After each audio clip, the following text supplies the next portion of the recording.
to Virginia's news leader. WVVA News at 11 starts now.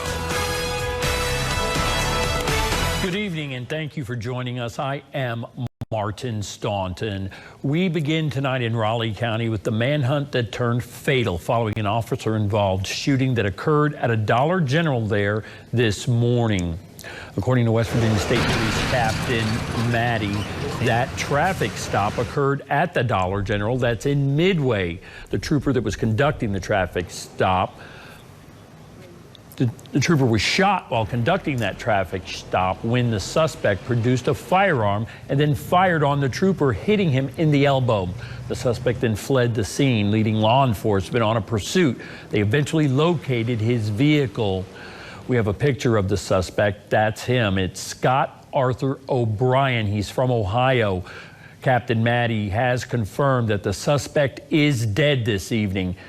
According to the press release, O'Brien was spotted running from a wood line located off Independence Road, where troopers identified and confirmed that O'Brien was still armed. He reportedly refused to drop the weapon and lethal force was used. O'Brien was pronounced dead at the scene. There's no word yet on the extent of the trooper's injuries. The investigation is ongoing. Now we turn to Tazewell County, where a lengthy investigation leads to an indictment and the arrest of a suspect who is now facing hundreds of charges connected to child porn, larceny, and potentially drugs. That's the word from Tazewell County Sheriff Brian Hyatt. Take a look at the suspect. It's Derek Ringstaff. Sheriff Hyatt says Ringstaff was indicted today and he's facing 236 charges, and there could be more.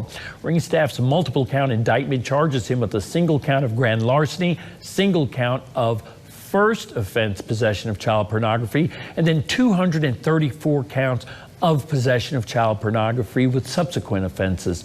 Sheriff Hyatt says, quote, "This case has taken several months to come to this point, working with all of our federal and state partners. We believe Mr. Ringstaff has been involved in the downloading of child pornography for over a year.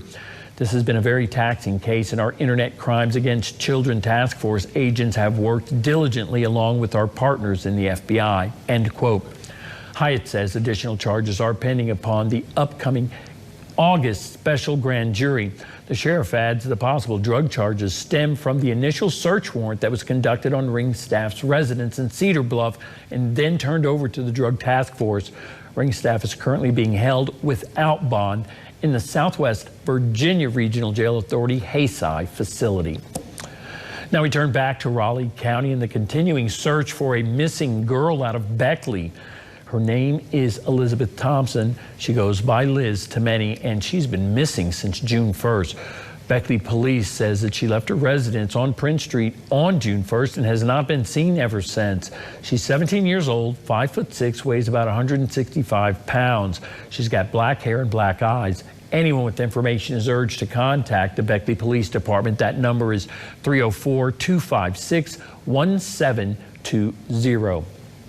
Now we turn to national health headlines and parents with a newborn. This next story is for you. The FDA has approved an antibody for infants to protect them against RSV. The U.S. Food and Drug Administration just approved nirsevimab. It is an antibody to protect newborns from that respiratory virus. And to be clear, nirsevimab is not a vaccine. It's a ready-made antibody that can bind to the virus and then block it from infecting healthy cells. It's given as a single injection. Before RSV season, which usually peaks around the fall and winter, infants up to 2 years of age who remain vulnerable through their second RSV season can get a second injection. The advisory committee with the FDA on immunization practices for the CDC will vote on approval next.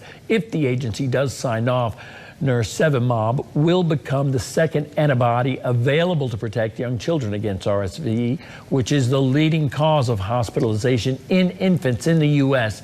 every year. Now we turn to Mercer County and an update on the algae problem at Glenwood Lake.